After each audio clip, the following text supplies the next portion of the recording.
ఈ దారుణం గురించి వింటే ప్రతి ఒక్కరి రక్తం మరుగుతోంది. మనుషులు మరీ ఇంత క్రూరముగాలుగా ప్రవర్తిస్తారా అని అనుమానం కలగక మానదు. అసలు ఈ సమాజం ఎటుపోతోందని కలవరం కలుగుతోంది. కొంతమంది కనీస మానవత్వాన్ని కూడా మర్చిపోతున్నారు. బంధాలు బంధుత్వాలను మర్చి ఆస్తి కోసం తమ వారినే హత్య చేస్తున్నారు.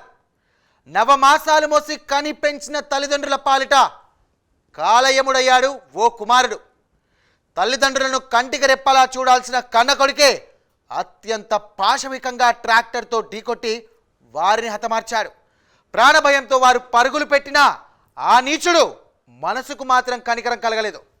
పక్కనే ఉన్న మొక్కజొన్న తోటలోకి వెళ్ళి దాక్కున్న ట్రాక్టర్తో వెంబడించాడు. చివరకు అదే ట్రాక్టర్తో వారికి తొక్కించి చంపేశాడు. పేగు బంధాన్ని మర్చిన ఆ పుత్రరత్నం 30 సెంట్ల స్థలం కోసం కన్నవాళ్ళని దారుణంగా హత్య చేశాడు. రక్తం పంచిన తల్లిదండ్రుల రక్తాన్ని కళ్ళ చూశాడు ఆ దుర్మార్గుడు. ఒళ్ళు గగ్గురు పొడిచే ఈ ఘటన గురించి తెలుసుకోవాలంటే వాచ్ ది స్టోరీ.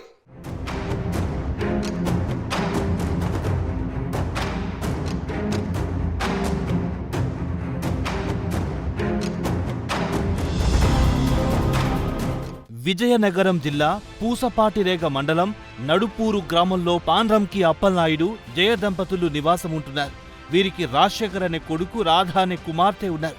అప్పలనాయుడుకు 80 సెంట్ల భూమి ఉంది. ఆ భూమిలో కూరగాయలు, ఆకుకూరలు పండించి జీవనం సాగిస్తున్నాడు. కుమార్తె రాధకు 7 ఏళ్ల క్రితం వివాహం చేశారు. తల్లిదండ్రులు రాధకు 2 పిల్లలు. అయితే అకస్మాత్తుగా అనారోగ్యంతో రాధ భర్త మరణించారు. అప్పటి నుంచి అప్పలనాయుడు దంపతులే రాధకు అండగా ఉంటూ వస్తున్నారు. ట్రాక్టర్ డ్రైవర్గా రాజశేఖర్కు 2 ఏళ్ల క్రితం నెల్లిమర్ల మండలం వల్లాపురంకు చెందిన ఓ యువతితో వివాహమైంది.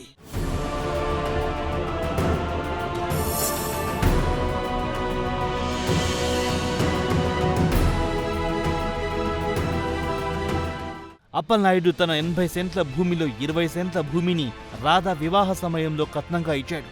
మిగతా ఆస్తి పంపకాల విషయంలో తల్లిదండ్రులకు, కొడుకు రాజశేఖర్కు మధ్య వివాదం కొనసాగుతోంది. పంచాయతీ పెద్దలు కుటుంబ అప్పులను తీర్చడానికి 12 సెంట్ల భూమి కేటాయించారు. అయితే మిగిలిన భూమిని కూడా తన పేరుపై రిజిస్ట్రేషన్ చేయాలని రాజశేఖర్ పట్టుబడుతూ వచ్చాడు. వివాహం తర్వాత రాజశేఖర్ చెడు అలవాట్లకు బానిసయి అప్పుల పాలయ్యాడు. రాజశేఖర్ తీరు నచ్చని తల్లిదండ్రులు మిగిలిన 30 సెంట్ల భూమిని కుమార్తె పేరు మీద రిజిస్ట్రేషన్ చేయించారు. దీంతో తల్లిదండ్రులపై రాజశేఖర్ కక్ష పెంచుకున్నాడు.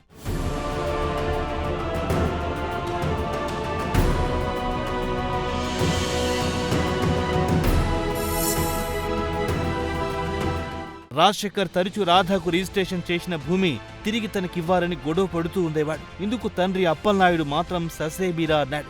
అప్పుల బాధలు భరించలేక తండ్రి అప్పలనాయుడు వద్ద ఉన్న భూమిని అమ్మడానికి నిర్ణయించుకున్నాడు రాజశేఖర్. భూమిని చదును చేసేందుకు జేసీబీ, ట్రాక్టర్ సహాయంతో పొలంలోకి వెళ్లి పనులు చేపట్టాడు. విషయం తెలుసుకున్న అప్పలనాయుడు దంపతులు ఇద్దరు పొలం వద్దకెళ్లారు. కూతురు రాధకు రాసిచ్చిన భూమిని కూడా చదును చేయడాన్ని చూసి ఇద్దరు అడ్డుకున్నారు. దాంతో విచక్షణ కోల్పోయిన రాజశేఖర్ తల్లిదండ్రులపై ట్రాక్టర్ను ఎక్కించేందుకు ప్రయత్నించాడు. వారు భయంతో పక్కనే ఉన్న మొక్కజొన్న తోటలోకి పరుగు తీశారు. అయినా రాజశేఖర్ వారిని వదల్లేదు. మొక్కజొన్న పొలంలోకి ట్రాక్టర్తో వెళ్లి వారిని వెంబడించాడు.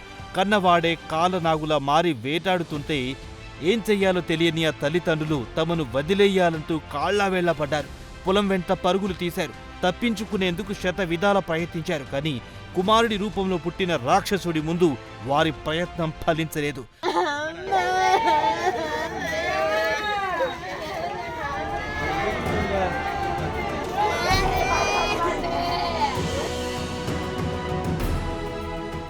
రాజశేఖర్ తన తల్లిదండ్రులను ట్రాక్టర్తో తొక్కించడంతో వారు అక్కడికక్కడే ప్రాణాలు కోల్పోయారు. విషయం తెలుసుకున్న గ్రామస్తులు పోలీసులకు సమాచారం ఇచ్చారు. వారు సంఘటనా స్థలానికి చేరుకుని హత్యకు సంబంధించిన వివరాలను గ్రామస్తులను అడిగి తెలుసుకున్నారు. కేసు నమోదు చేసుకుని దర్యాప్తు చేస్తున్నారు. అయితే రాజశేఖర్ జిల్లా కేంద్రంలోని పోలీస్ స్టేషన్లో లొంగిపోయినట్టు సమాచారం.